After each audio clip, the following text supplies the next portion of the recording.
Hi, this is Dr. MJ coming to you from beautiful Boston, Massachusetts. This is the Women in Dentistry podcast, where we feature women in dentistry making waves and leading the industry through the next decade. I am your host, Dr. Mary Jane Hanlon, a former dental assistant, dental hygienist, and now dentist.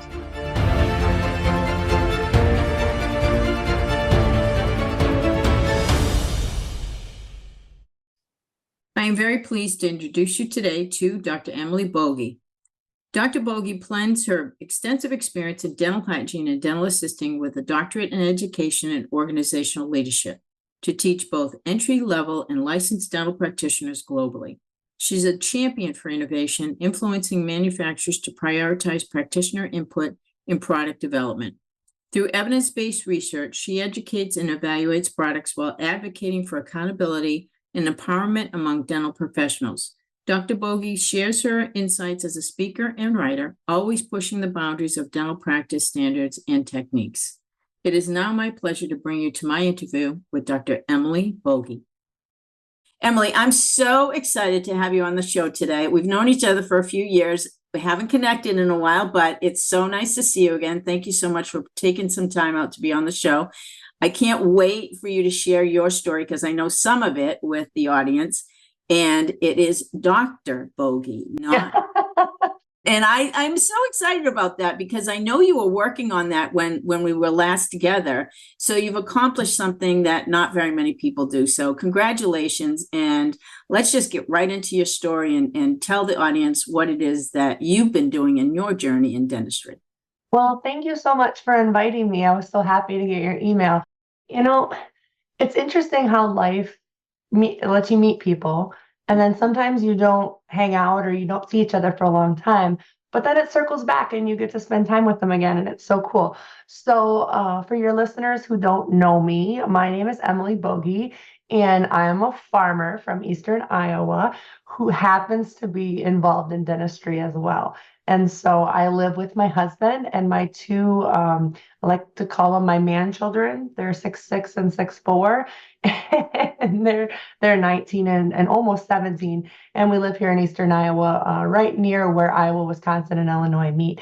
And so I started in dentistry. I kind of had an interesting pathway. And so what happened was in the 7th grade, I invented a fly vacuum with one of my very good friends in middle school, junior high, we call it here junior high. And we went to the state competition and we did really good in this competition called Invent Iowa. And through that process, I got a college scholarship. And so I always thought I wanted to be a pharmacist. So did I ever shadow a pharmacist? No. Did I ever spend time in a pharmacy? No. I just had this idea that I wanted to be a pharmacist.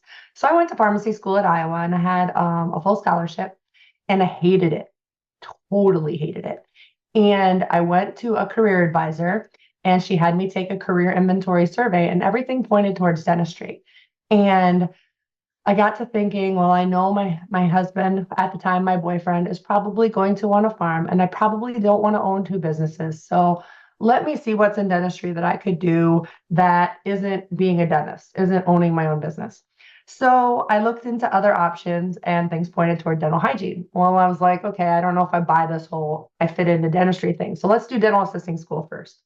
So long story longer, I moved up to Waterloo from Iowa City, and I went to dental assisting school, and I really loved it. So I did dental hygiene school, and then I thought I was done because you know how it is. Once you get out of dental school, dental hygiene school, like you're so spent, you're so over it.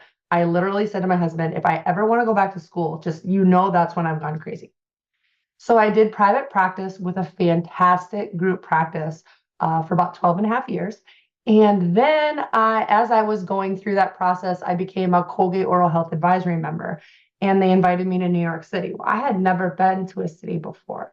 I never experienced all of that fun and exciting stuff because I'm just this girl from Iowa. Why would they care what I have to say? So when Colgate called me, I was actually like, how did you get my number? Like, am I being punked? Like literally, I just was like, what? So I said, well, I'm just a private practice hygienist. What do I know that you guys don't know? And so this became like a reoccurring theme for me. Like, what Why do you care what I have to say? Well, no, we really think that you would be good at this. And through that process, an individual on that board with me told me, you really should get your bachelor's degree. And I'm like, I can't do that. I'm like, I just had a baby and I'm going to have another baby. And I had all these excuses. But anyway, went back and got my bachelor's. One of my teachers in my bachelor's was like, you'd be stupid not to get a master's. She's like, this is so easy for you because it's true. Once you do allied dental education or dentistry, you can do anything. I'm not even kidding you. Like if you can get through that kind of school, you can do anything. So I got my master's, and it just so happens right around that time, the school I went to for dental assisting school and dental hygiene needed a program director. Wow, I did And not I know had that. no experience in commission approved dental programs. Mhm. But I did have experience in writing objectives and speaking at CEs and all the other things I learned along the way. And so they had said to me, I remember the HR director at the college, he said to me, we don't really need an educator right now, Emily. We need a leader, because the leader we had, he wasn't so great. And so your faculty will be able to help you along, but you need to organize them. That's what we need right now. And so I'm thinking, okay, I understand the programs, I understand the concept, they'll help me figure the rest out, right? But in the back of my head, I'm thinking, you're just this girl from Eastern Iowa. What are you doing? And it's interesting to me. I just left the college last month after 9 years, 9 full years I was there. And so I'm at a point right now where I have a lot of speaking and writing and all that kind of stuff going. Along the way, when I was in private practice, I started bending my instruments. I didn't like the way they were bent. So I started bending them. Then I come to find out that that's against the federal law. Oh, no. If Who you would have change, thought? yeah, if you change a class one medical device, that's against the law. And so then I found out, I was like, gosh, this instrument I want, it has to be out there, right? It has to exist somewhere, because this can't just be my idea. Like my idea can't be good enough. That would be a good idea to start. And I'm working on my fourth instrument patent right now. Unbelievable. And so, I think specifically as women, especially um, when we have an idea, sometimes I don't know if we just have it in our head, like nobody's going to listen to me, or it has to already be out there. It couldn't just be my idea. And so that process of limiting ourselves it can really bite us. And we have to be careful with that, because I know I've conquered it many, many times in my career. And so currently I'm doing some speaking, I'm doing some writing. Right now I'm in between jobs. I like to tell people I'm retired, and then they don't ask me what's next, because retirement's supposed to be the end. But um, I've just been having a lot of fun. I took a month off. I went to South Korea to the International Symposium on Dental Hygiene. That's Marie Goldie's, right? Yeah, she's been an organizer for many years. She actually couldn't come this year. This is the first one she's missed in forever. I Wow. spoke with her real briefly last week in New Orleans. She won the very first I did hear that. Yeah. Ann Buttrell Lifetime Achievement Mhm. Award, and she was there to receive that. I spoke with her. I went to RDH Under One Roof in Denver. That meeting was phenomenal. Went to ADHA last week as an attendee. I did no work there. I had a couple meetings here and there, but just really took it all in as an attendee. And so I've been having so much fun. But I want people who are listening to recognize the fact that sometimes we don't always end up where we start, and that's okay. In dentistry, I think specifically, we are very detail oriented, stay on the path, don't diverge from the path. And sometimes it's okay to stop and be like, oh, what's over there? Let me stop and look at that. And Shiny it's, object syndrome. yeah, and sometimes that's okay. Hmm. And a lot of people don't realize that. And a lot of other people are, when they stop to see the shiny object, they're like, ooh, that I don't know what to do with that. I'm gonna keep walking. And so sometimes just pausing and recognizing, like, we don't have all the answers right away, and that's okay. You bring up so many good points. So the first thing I want to share with you and the audience, in case they don't know this part of my story, one of the best pieces of advice, and I'm going to ask you this question later. One of the best pieces of advice I ever received, still to this day, it's the best piece of advice, is from my mom. And when I came home one day from school and told her at 14 that I wanted to be a dentist, she said, "Huh. Well, don't you think you ought to learn something about the profession first before you decide to jump in? Because, you may not like it. And that's a lot of time to spend in school, and realize you don't like it." So 14 years old, I found a job working for an orthodontist in my hometown and just jumped in. And the first day I opened that door, I fell in love. And that's so interesting. The whole time I was at the college, I would tell students when they came in with their parents, "Oh, I'm thinking about dentistry. Oh, I want to be a hygienist." I'm like, "Have you spent a day in a dental office? That's right. If you haven't, you must do that." That's right. Absolutely. So for anybody that's considering dentistry, that's the number one thing to do, is make sure you get involved in dentistry in one way, one form or another, because if you don't, you may regret it, because there are people that really don't like the profession once they get in. I've had students at the dental school that were forced to go to dental school by their parents or whoever, brother, sister, whatever, and they hate it. And, they're going to have a miserable life because they're not strong enough to stand up and say, "I'm not going to do this." The So other anyway, thing I tell students is go to a dental office, if they'll let you spend a whole day there, that's ideal, because then you get to see how things start up, how they shut down for lunch, or maybe they don't shut down for lunch, Yeah. and how their day ends. And the other thing I tell them is when you're there, pay attention to every single person working there. Because I know my niece, she was thinking dental hygiene, dental hygiene. She went to the dental office and she fell in love with dentistry. And she thought, dentistry was for her and not dental hygiene. So really focus on what people are doing, because I really think in the public's perception, when you go to the dental office, they're all dentists. Yeah. Or I they're all agree. dental I agree. assistants, and maybe there's one dentist. And they don't truly understand that each individual team member has an individual job. It's kind of like when you go to a job site for building a house and there's a plumber, an electrician, and a carpenter. They're all doing different things. They're not all doing, they're all contributing to the house being built, but they're not all doing the exact same thing. So true. Now, the second point I wanted to bring up from your conversation is you didn't share about the PhD part. So going back, I mean, you were right when you finished hygiene school, you were like adamant, "I'm not going back to school. I mean, I'm never doing this again." So somebody, encouraged you to get your bachelor's, someone encouraged you to get your master's. So how did it come about that you went and you got your PhD? And what was the point of that part of your education?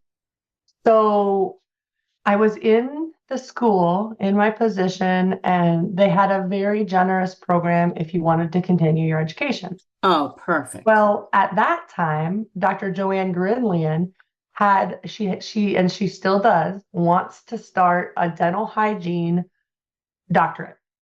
Nice. And she had a school that she was working with, and it was almost ready to go. And I had all my papers ready to go and ready to apply, and it fell through.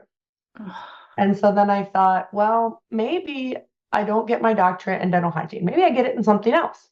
And so I started a program here in Iowa, and it was for a doctorate in healthcare education. And I won't say the school because it wasn't the greatest experience, but I was with all nurses. And I got a lot of the attitude of, "Oh, you're a nurse, so you don't understand this. You're a nurse, so you don't understand this." And I finally, the one day, was like, "You know what? I took all my dental hygiene classes with nursing students. I know what I'm talking about." And it just got to the point where I was like, "Oh, this isn't for me." So then I started looking at other colleges. Well, there's a college out in Ohio, Franklin University, that offers a doctorate in education and organizational leadership. So it's higher education and organizational leadership. And so I started the program over there. They accepted a lot of my credits from here in Iowa, from my program here. And it was fantastic.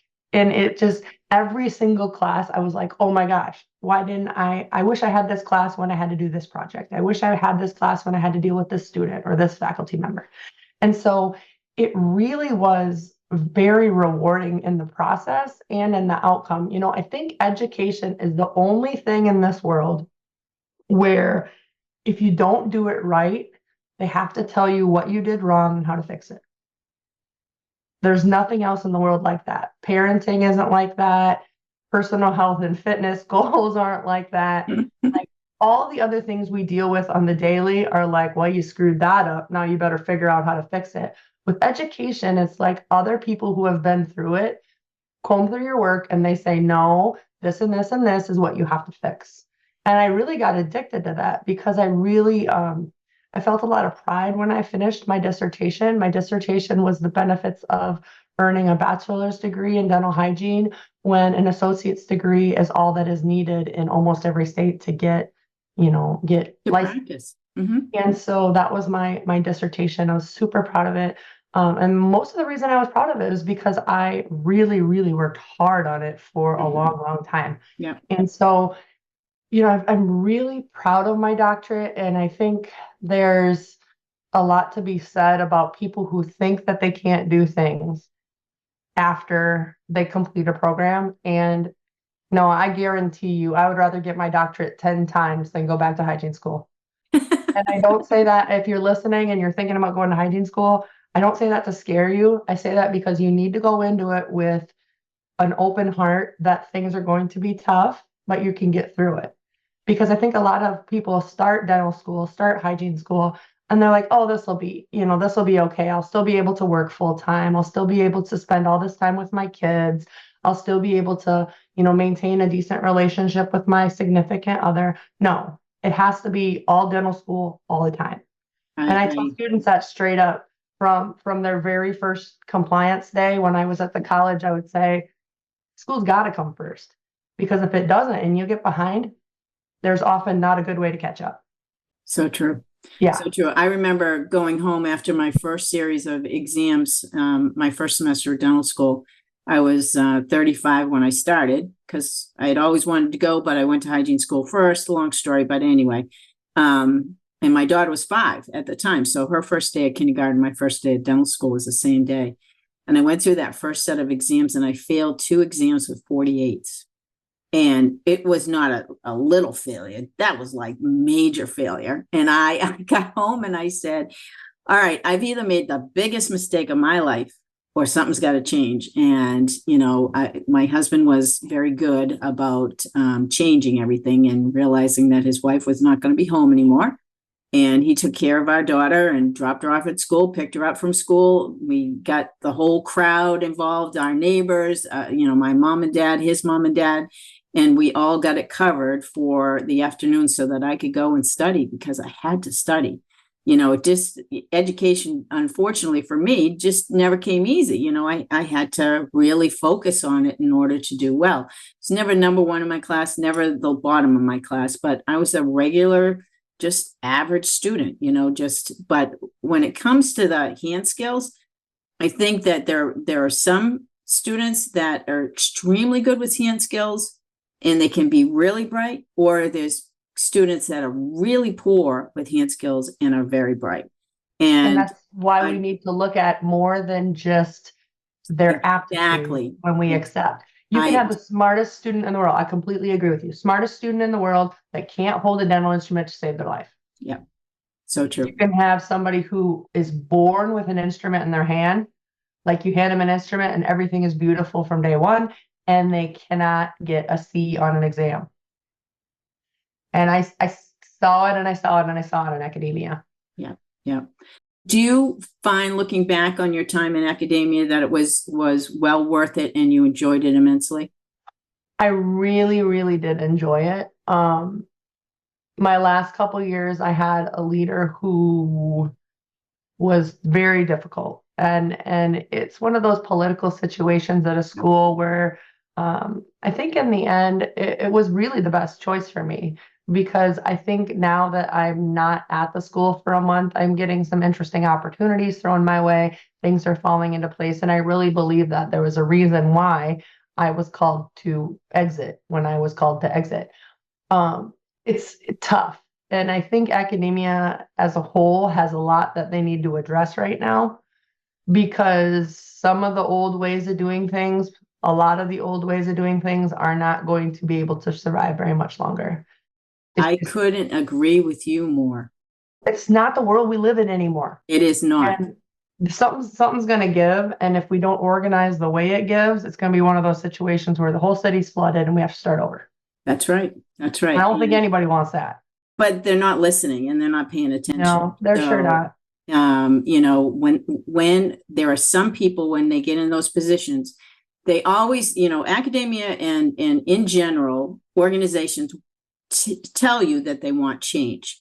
But when a change agent comes in and really does start to move the needle in making change, those are the people that get blackballed. For sure. Unfortunately, in academia, those are the people that are shunned and set aside, because most people, and I won't say all, but most people that end up in those positions either can't do the work or choose not to do the work, and they just want to get a paycheck. And they forget their roots too. They do. They forget what it's like to be a clinical practice clinician, and they forget what it's like to be out there. I don't like to say in the trenches, but let's say in the sulcus, doing the work. And I love it. And it's almost it kind of breaks my heart a little bit, because it diminishes the goals of the profession as a whole when that happens. And I really think something's going to give. Yeah, I do too. I do too. That was one of the reasons I shared with you earlier why I went to Tennessee to help start that dental school, was to, you know, start the students off first year, you know, in a dental practice, because I think it's ridiculous that we are not giving them the opportunity to see what we're teaching at the same time. And, you know, I have, in my past, in the educational environment I was in, had made the recommendation, look, we should be sending our faculty and students to where they're needed, not where we want them to be. Don't bring everybody into Boston, because that's not, you know, convenient for the patients. Let's send everybody out to different locations and start these small practices where we have faculty overseeing students. Are you kidding me? Up in remote areas in upstate, you know, New Hampshire, upstate Maine, upstate New York, all of those areas, Vermont, there's 114 dentists in the whole state of Vermont. Did you know that? No, I didn't know that. They can't find a dentist to go to the state. It's ridiculous. So we're struggling in Iowa too. Exactly. So send people where they're needed, and not. I shouldn't say we're struggling. We're struggling in the country environment. The cities are fine. Right. It's those rural environments. And I'm probably going to get crucified for saying this, but I'm going to say it anyway. COVID was one of the best things to happen to education.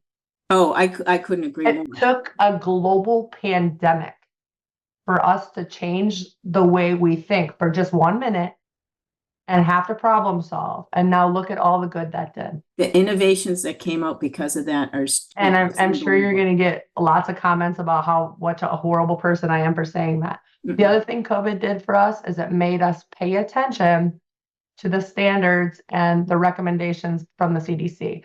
Those recommendations were around since the mid-90s, clarified in 2003, and we still had practitioners. Oh, we're going to do this now. Well, where the heck were you for the last 17 years?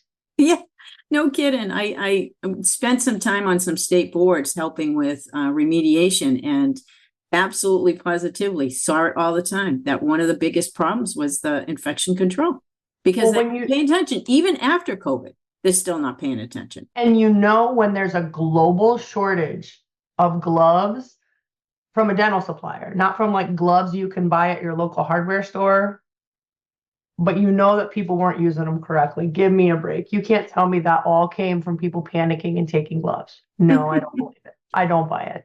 I agree. All right. If you don't mind, I want to get into some personal questions for you and share your personal side with readers. Okay. So tell us something that people may be surprised to know about you. Well, a couple things. First of all, I'm one of 11 kids. I'm number 9. Secondly, I won the Highland Games in 2022 in Scotland for wrestling by accident. I was over there for the international symposium on dental hygiene, and I was with a business partner in Scotland, and he and I were kind of touring around and ended up being invited to compete in the Highland Games, and I beat the 9-time Highland Game champion at Stirling, Scotland. Are you kidding me? I'm not kidding you. I have some really good pictures. I'll email you. Hold on. I'll show you. Before you move forward, were you in wrestling before? No. I'm 5'13". That's how my dental instrument is named, the Bogie 5'13". I'm 5'13". It's less abrasive than 6'1". So that's how I say it. Okay. No, this cutest little man was wandering around at the Highland Games. That guy right there. Okay. And the redhead was his wife. She tried to talk me out of it. And there's me wrestling, and there's me with the trophy and the medal and the money. And so, Oh my. yeah, it's crazy. So then I get out of Scotland. So I had business meetings in England, went up to Scotland, hung out there for a little bit. And then I went over to, we took a ferry to Belfast, and then we took a train down to Dublin. And Dublin was where I had to present my dissertation research. So I get down to Dublin, and all the global hygiene friends that I have are all there for the meeting in Dublin. And I'm telling this story, and they all think I'm kidding. And I'm like, no, y'all, like, seriously, this really happened to me. Like, this is for real. And it was so funny.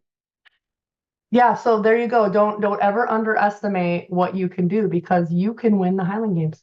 Oh my gosh, I am blown away by that. That's Yeah, probably what one of the other best things are- answers to that question we've had. I also make I make homemade vanilla extract. So that's, if you read social media about me, there's, when people in dentistry do nice things for me, I send them a bottle of vanilla extract. So I will be sending you a bottle of vanilla extract. Oh I my make gosh, it, how sweet is I that? order beans out of Madagascar, and then I steep them and filter them and do all that. So Do you really? yeah, I make about 10 gallons of it at a time. So I love to bake, love to cook. I'm into cars, have a lot of old cars. So Wow, fascinating. Really I'm an fascinating. enigma. Emmy. All right, when you reflect back, do you think that you were always a confident woman? Because obviously you portray yourself as that at this moment in time in your life. And if not, what do you think contributed to your confidence and growing your confidence? Was I always confident? No. Well, right now I'm probably 100 pounds down from when I had found out I had stomach ulcers and had to get them fixed, back in 2016.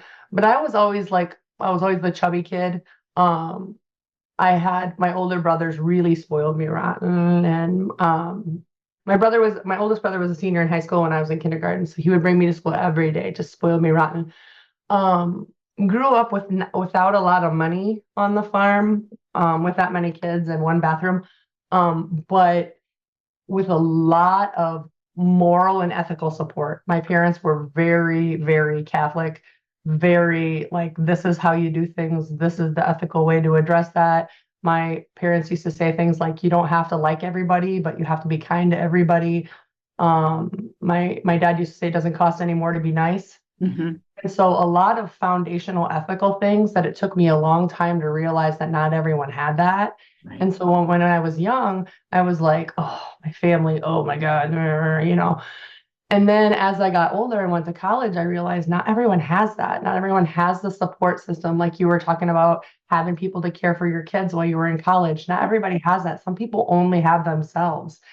And it really hit me a lot when I was in college, how some people, grew up and they didn't have a mom or a dad, or they didn't have family dinners, or they didn't have siblings to argue with. And so it really made me value what I had more. And through that process of valuing what I had more, I got a lot more confidence. And so, but really until I turned like 30, I was really pretty, like, everything I did, I questioned. I cared so much about what people thought. And the minute I quit being so much like that, that's when I really started to do what I wanted with my life, and not what I thought people wanted me to do with my life. Yeah, And it's not up to anybody else. It's up to us individually. I mean, that's what we're here to do, is create the life you want, not what somebody else says you should do. And I've seen a lot of people in dentistry that have chosen the wrong partner. Mm. They don't realize how bad that is until it's too late. And so I was very fortunate.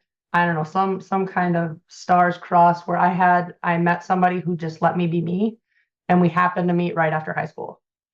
And so I was super fortunate to have that situation where I could just be me, do my thing, and he wasn't going to get bent out of shape about it. And I see a lot of people in hygiene where they'll choose someone and that person will just control them. I say hygiene because that's my inner circle, but I'm sure it happens with It everybody. does happen in every profession. Yep. But recognizing that you really are the company you keep. Like if you hang around with, and I tell my boys this over and over and over again, you hang around with deadbeats, you hang around with people who aren't motivated to work, you hang around with people who have had the world given to them, you're going to turn into that, whether you want to or not. There's a lot of productivity studies about, who you sit by at work. And I've really been paying attention to that because over the last couple of years, as people who are returning back to the office, and seeing their productivity fall, there's a lot of really cool new research about that. But you are the company you keep. And I think my confidence grew once I realized that it was okay for me to hang out with who I wanted to hang out with. I didn't have to Mhm. hang out with, when I went to a meeting, I didn't always have to sit with the people I always sat with. I could sit with new people and meet new people. And it really opens your eyes to what's out there when you start paying attention to that. And I also think that as women, we don't want to hurt anyone's feelings. And I think that's really a more feminine characteristic. I spent some time last week when I was in New Orleans talking with a new grad who really was teaching me about gender variance and gender differences, and something I had never really thought about before, but masculine characteristics and feminine characteristics and how to find a balance in that. Not really something that we talk about a lot in rural Iowa, Mhm. which is a great example of why I love going to these national meetings, because I always meet someone who teaches me something, and it's not usually about dental hygiene. Yeah. It opens your eyes when you get out there. I mean, obviously, you said when you first went to New York City, you didn't know all of that stuff existed. So if you don't know that it exists, it's not on your radar in your world. And I think in general, we have to realize that there's so much out there if we just open our minds. Some people have closed minds. They're just not open to new ideas. And that's unfortunate for them. And that's one thing with working at the school that I found in a hurry was my homogenous racial upbringing and exposure to the people in Dyersville, Iowa, where I lived my whole life, was not the same as in Waterloo, Iowa. Right. Waterloo is a lot more diverse. I mean, coming from Boston, different diversity on your part, but in terms of diversity scale, Waterloo is a different place. And I had to seek out people to help me through that Mhm. because I just didn't get it. And so I joined the National Dental Hygienists Association, made friends with, people who were of different racial backgrounds than me, who I could bounce ideas off of. Like I didn't have to tell them the student's name and the specific situation, but I'm in a situation where so and so doesn't understand this or this rule. How can I convey it to them in a way that makes sense? And the first step of that is admitting that you don't know what the heck you're talking about. Mhm. But that means that the person has to admit that they don't.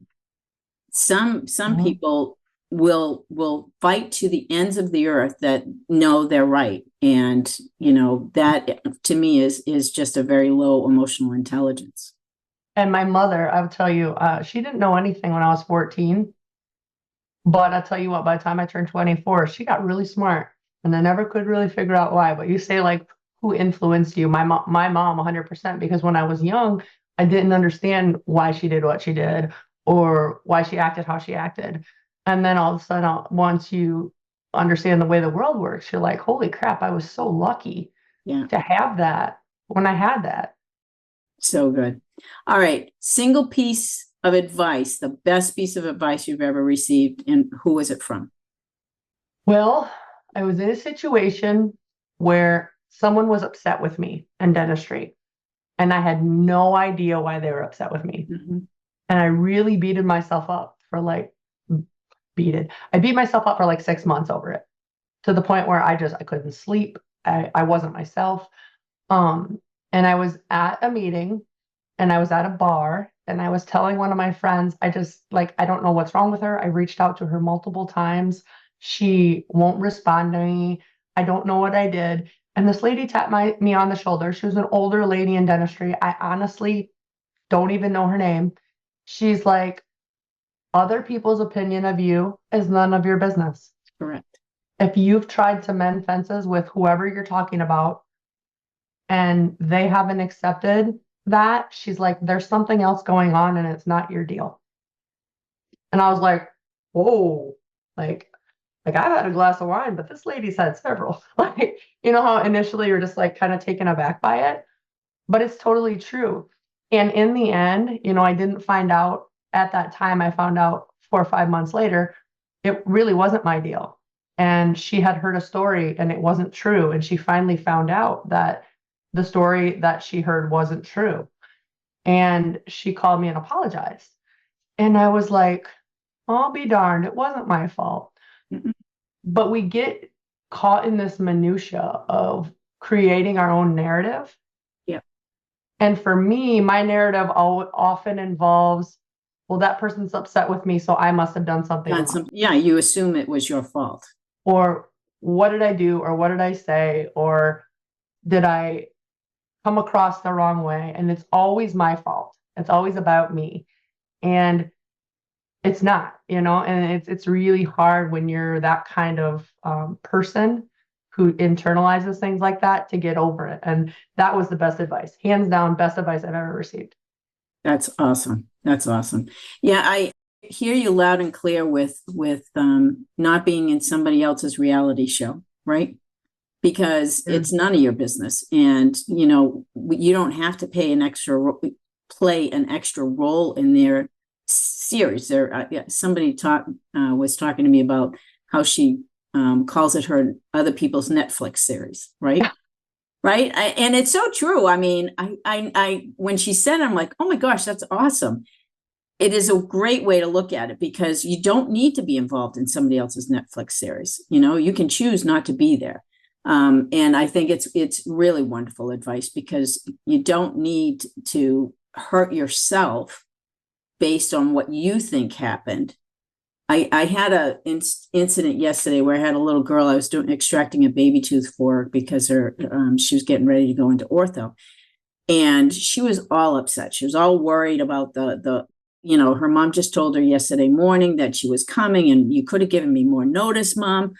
And so I talked her through it, and I said, if your mom gave you more notice, I said you would have just worried more, and that would have just made it worse. I said so.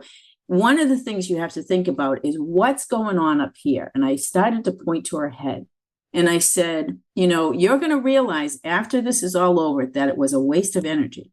So when I got the tooth taken out, and it took me literally less than 5 minutes, when I got the tooth out and I looked at her and I said, so was it as bad as you thought it was? No. And I said, see, I want you to remember this moving forward. It's never as bad as we make it out in our mind. I said, stop putting yourself in that much terror because it's not worth it. I said, everything always works out for the best if you just allow it. And so she was thankful. Her mom was thankful. And I think that's good advice for all of us to consider is, okay, don't go down the rabbit hole because it's not a great place to be. For sure. So last week at the ADHA meeting, Sarah Crow, also from Massachusetts, gave some really good advice. She was talking about research on race car drivers and about how they're taught when they're on the race car track and there's an accident to steer, like their instinct would be to like try to get away from it, right? The research says they should stay on their path and they should kind of steer with the direction that they're going and not be distracted by everything else that's going on. And so I think that the more you get distracted by everything else going on, I don't know, it's interesting to me that other people's minutia over here often takes so much of our energy. If we would just focus on driving the car and not on everything else, gawking at the stuff on the side of the road. Exactly. Those people, they cause more accidents than people just driving by, right? Mm-hmm. Because you're so distracted by what's happening over there. Oh, did somebody die? I mean, just drive. Just drive. Stay in your own lane and just do your own job. Yeah, it's so good. All right, who inspires you? You know a lot of people in dentistry. Who inspires you in dentistry today? From a manufacturer standpoint, I really get a lot of inspiration from Linda Miller, who owns PDT, Oh, I love her. female-owned business owner who employs a lot of females. Um, you know, there's so many from a manufacturer standpoint. Jim Kelly, who used to be with American Eagle, that really sat me down and talked to me before they bought my patent. Talked to me a lot about business. From a business standpoint, Joachim Siegler used to be with Loser Dental. Loser got bought out by Medicom over in Germany. He has been really integral in teaching me cultural variance between the US and European countries, especially with my instruments being sold in Europe versus being sold here, specifically about how the Germans consider friendship and how the Germans consider business relationships. And if you break a business relationship, not only will that person never trust you, but your industry will never trust you, which I think the Americans have a lot to learn from the Germans when it comes to business, because there's a lot of people in dentistry. I don't like to be negative, but there's a lot of people in dentistry who are selling snake oil, and they get proven to be snake oil salesmen, and then they turn around and find new snake oil and people buy it from them again. And it really breaks my heart, because I've had a lot of deep conversations with some international friends about that. In terms of clinicians, boy, Mia Geisinger, she's out there, she's killing it with perio. I mean, big with the AAP. She helped start that new program where AAP members are coming up with modules of training for hygienists that are going to have a higher level of certification for their perio skills after they complete the training.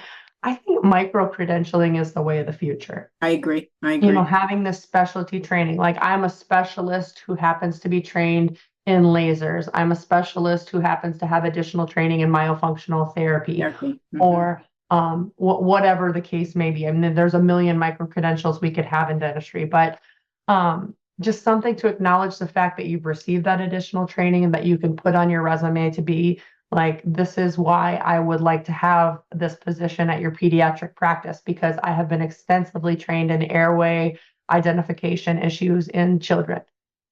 Lancet Van Gilder, huge influence right now for me in terms of advocacy, legislation, and just being a good human in dentistry. I mean, just being someone who's very pro hygiene without being anti-dentistry. Another one along those lines, Amanda Hill.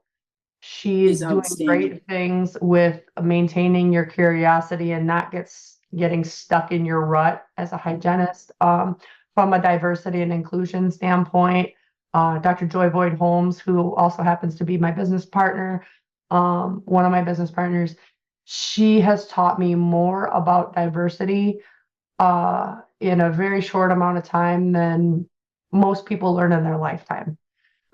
She and I are each other's cultural safe place, and she would be a fun one to have on the podcast. She's a riot.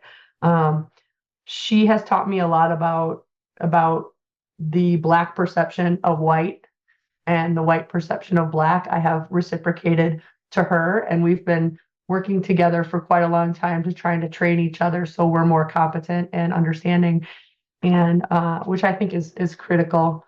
When I was a baby hygienist, Dr. Bob Gallagher, Dr. Gordy Gotch, Dr. Tim Collier, they were my first three employers that really cared a lot about me. From a clinical perspective, they let me have whatever I wanted. It was a unicorn office. If I wanted an instrument, I got it. If I wanted loops, I got them. If I wanted to get laser trained when no one else was laser trained, they sent us.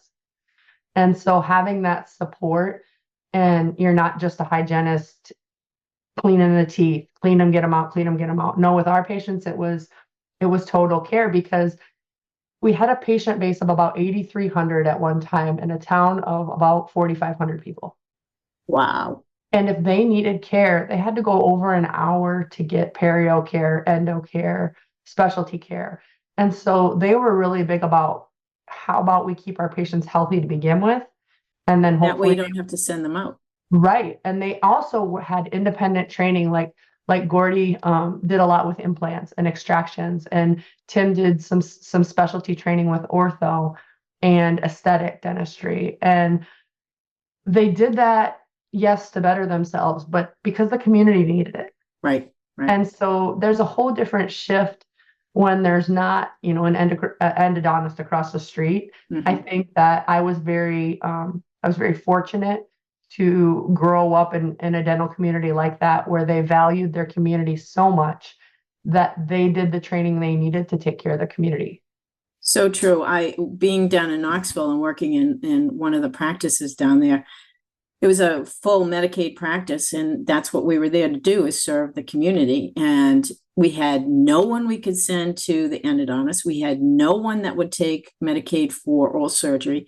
So I had to learn, and I had to do it. And I didn't mind endo. I always loved endo in school, but I did very little oral surgery. But I do tons of oral surgery now. It doesn't bother me. It doesn't make me nervous to do anymore, because I had to learn how to do it. And so I took courses and started getting the experience, and now I feel very comfortable doing it. So you're absolutely right. I think that micro credentialing is going to be extremely helpful moving forward. I think that there are more and more parents who realize today that they're not going to send their kids to college, because what a waste of money. What are they getting for that 4 years and $450,000, $500,000 of debt for an undergraduate degree? It's even more for dental school and dental hygiene school than it was obviously when I went to school. So, it's the wave of the future for colleges is really not very bright, I don't think. My son just graduated last week with his HVAC degree. Mm-hmm. And he went to school for a year, and he's doing an apprenticeship with a company here in town, doing a lot of electrical, a lot of plumbing, and then his HVAC too. And I'm telling you, this kid's gonna be a millionaire someday, because there's nobody to take over those trades. And I know That's right. it's even worse where you are on the East Coast. And don't worry, I'm not gonna let him move out there because I can't do without my baby. But It's so true, though. It is so true. it Anybody is. that's going into the trades is going to do extremely well, much, much more productive than anybody that's going to college. I've been talking to some of my friends out on the East Coast, and they're like, man, or my friends down in Florida in the Naples area, they're like, to get our AC fixed, man, you have to spend a ton of money. And I'm like, do not tell my son that. All right, next question. Who do you think has had the most impact on your life to create Emily Bogie, who you are today? Probably my siblings. Because I mean, my parents and my siblings really, but my family. My mom's claim to fame is that she raised, I had a brother that passed on, but she had 11 kids, and none of us are screw ups, right? Oh, there you go. I took her Good out for her. I took her out for her birthday. Her birthday was Tuesday, and she said it again. She's like, none of you guys are screw ups. And it was that inner friendly competition among my siblings.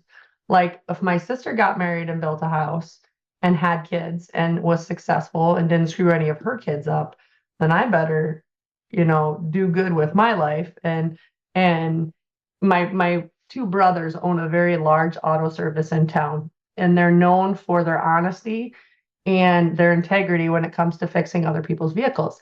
My oldest brother, started this shop out of a very small Conoco station that went out of business, and it just had one stall, and now it has 9 stalls. So it's big. Unbelievable. And my little brother, who's 20 years younger, bought half the business in 2020 from him.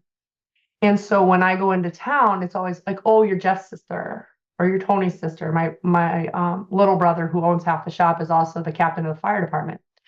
And so it's maintaining that level of integrity and that level of kindness. Like, if I go downtown and I'm a jerk to a bunch of people, it's going to get back to my mother.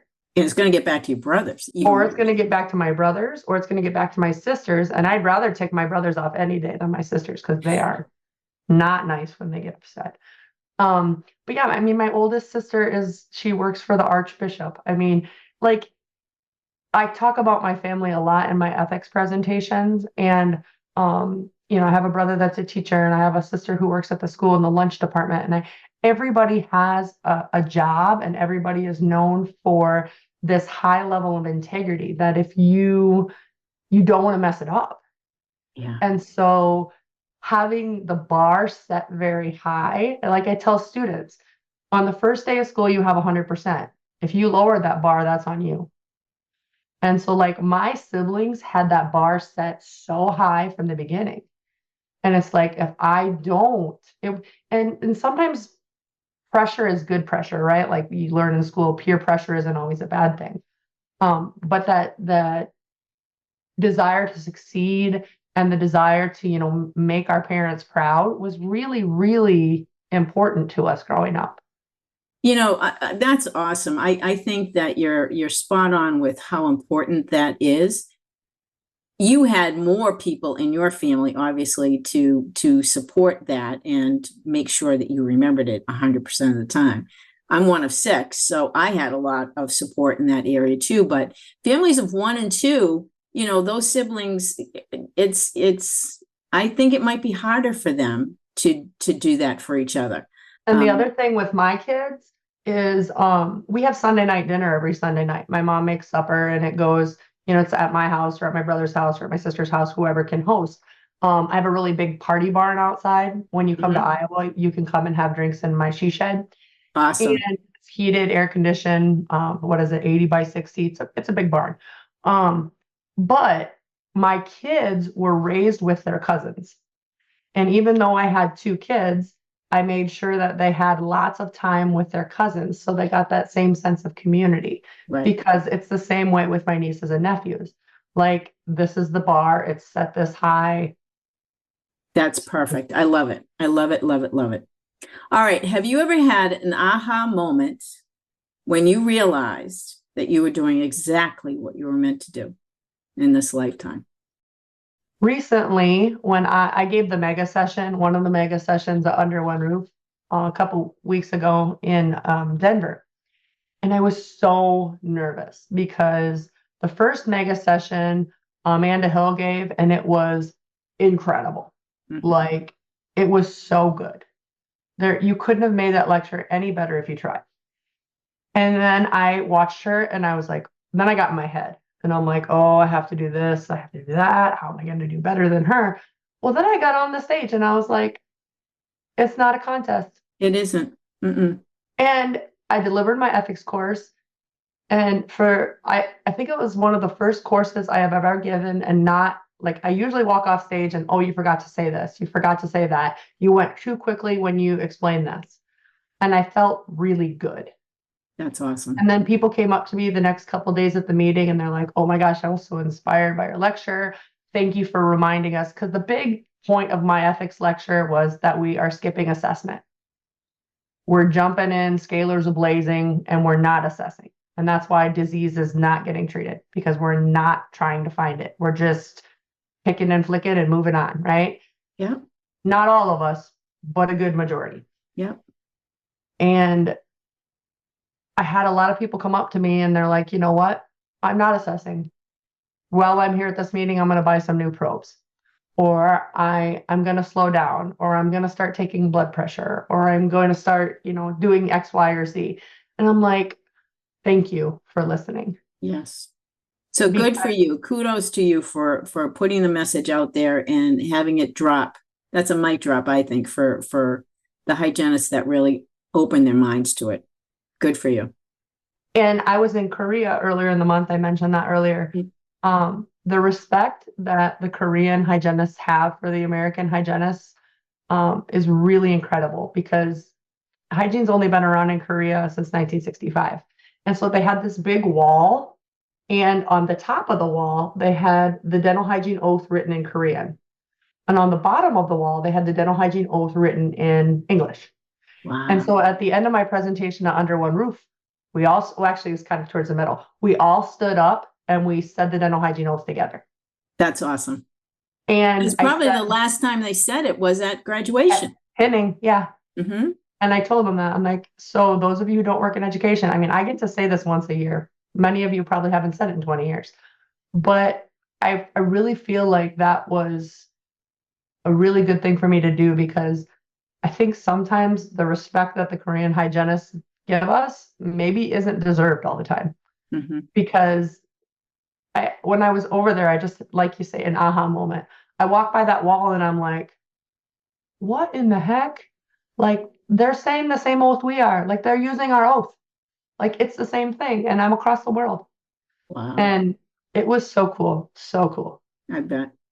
All right, this might be a tough one, but I'm going to ask it anyway. Is there any obstacles or challenges that you've overcome in your lifetime that you're really proud of? Oh boy. Yeah, lots of them.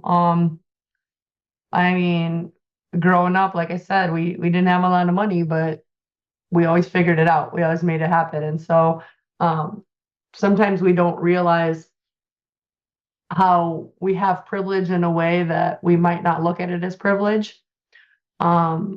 Privilege isn't always always having to do with money or having to do with economic status in general. It's often due to the level of knowledge you're given. And I think there's knowledge privilege that we often don't talk about. So that's one thing that I've overcome, is that perception of coming from a family that wasn't so well off, and how to get to a point where you are well off and financially secure. Boy, like I already mentioned, my weight has always been an issue. Being a bigger person in a smaller dentistry world. Because I mean, things like when I was a size 4X scrubs, and everybody in the office would pick out scrubs, and the biggest size they would come in is 2X or 3X. And then I would have to be like, going to the office manager behind the scenes and being like, that doesn't come in my size, or that doesn't come in a tall, because not only did I need a 4X, but I needed a 4X tall. So now that I wear, an extra large tall, it's a whole different ballgame. Like, things that people might not think of if they're not outside the normal, stature category.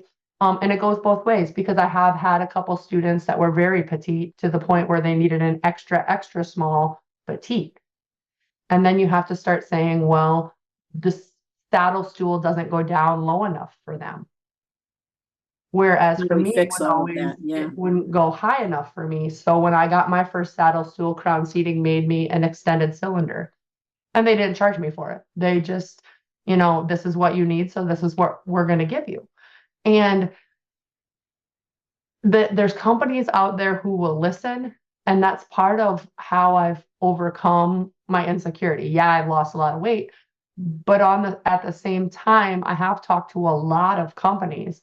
Well, guess what? My hands are really, really big, so I need bigger gloves, or we need to give people more options, because we can't continue to make products for a cookie cutter generation of dentistry when dentistry is diversifying. Like it or not, we're diversifying. So if you want to be known as the company who helps us address that, then that's awesome. Absolutely. But if you don't, then that's fine. Keep making your cookie cutter size of things, but don't get grumpy when other people overtake your position in the industry, because you're not responding to the changing demographics of need.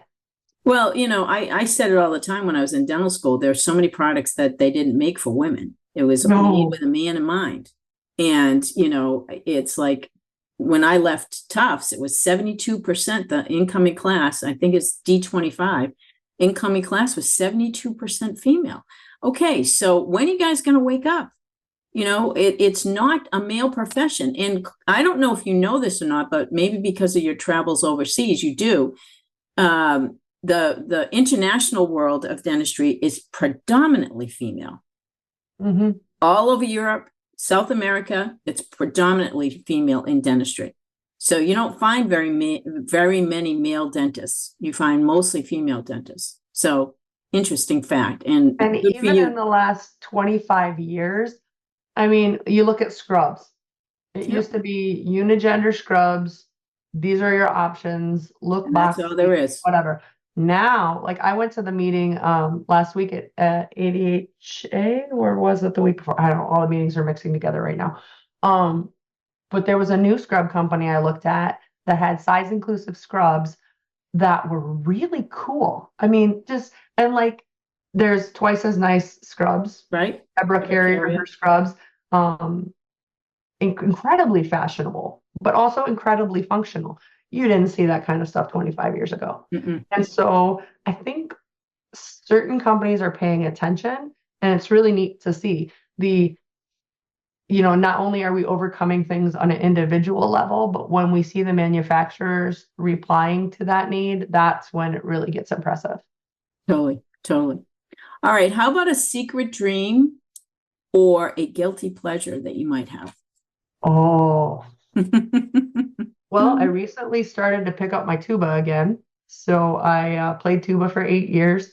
Bought a tuba a few years ago during COVID. I was going to pick it back up. But then I finished my doctorate. And so I've been kind of working toward that.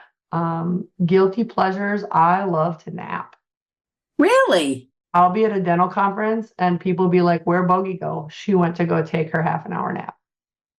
That's awesome. So Good for you that you can just shut down for half an hour. I bet you're really refreshed after that. yeah, even if it's for 20 minutes. And I started doing that when I was pregnant with my second son. During lunch hour, I would lay in my dental chair for 20 minutes and just close my eyes. And you wake up and you're like a new person. Kind of reminds me of that Seinfeld episode where Kramer starts to take his power nap. But I love a nap. Love a nap. That's awesome. That's awesome. All right. This question has two parts to it. All right. What is one piece of advice that you would share with a young woman or man, because we don't know who the audience is that's listening, about entering the field of dentistry? Realize that what you get in school is standardized, right? So we can't have different products for everyone in the clinic. We have to standardize the products so we can grade you fairly. But what you use in school isn't all that's out there. Yeah. We prepare you for entry level practice. The rest is up to you. You can stay at entry level practice for the rest of your career, or you can get out and learn about things, develop your skills, get all these micro credentials, and grow and grow and grow. If you stay at base camp, nobody's going to judge you for it, but you have the ability to climb and climb and climb, right? And so I tell students, we're going to give you entry level, we're going to give you a few sharpen free instruments, a few stainless. We're going to give you different brands of stainless. We're going to teach you how to sharpen. But ultimately, when you get out there, you're going to learn that there's 100 different instrument companies, or you're not, and you're going to use the same instruments your whole career. What do your patients deserve? Exactly. And so that's what I tell people who are looking to get into dentistry. That's great. If you pass school, you get your license, you're an entry level clinician. But some people never leave that entry level practice. Yep. So be inspired to do more. All right. Now, reflecting back, second part of that question, what piece of advice would you give Emily Bogie at 12 years old? The butt you kick today will be the butt you kiss tomorrow.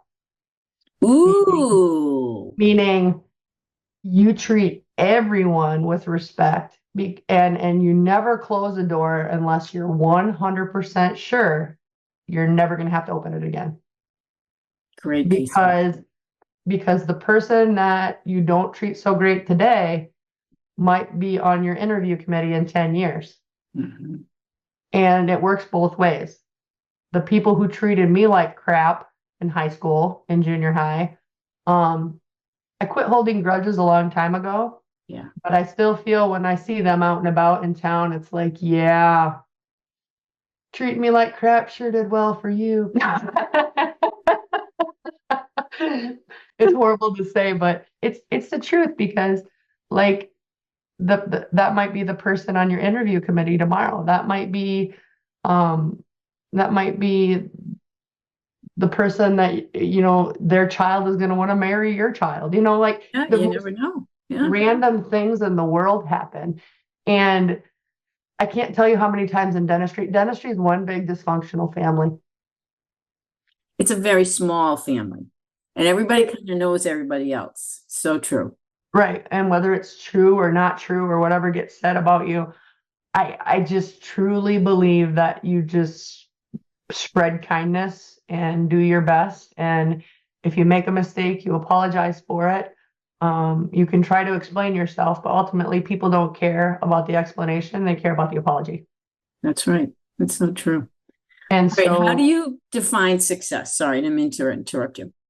how do I define success? Being able to sleep at night. Mm. And do you feel successful?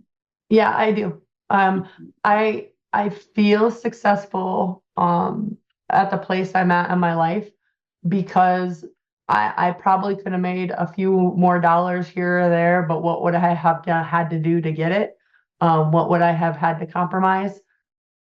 Sometimes I'm on the road too much, and then I get home and then I don't go on the road at all for a couple months because I remember that feeling of loss of not having my family around. That's kind of where I am this week.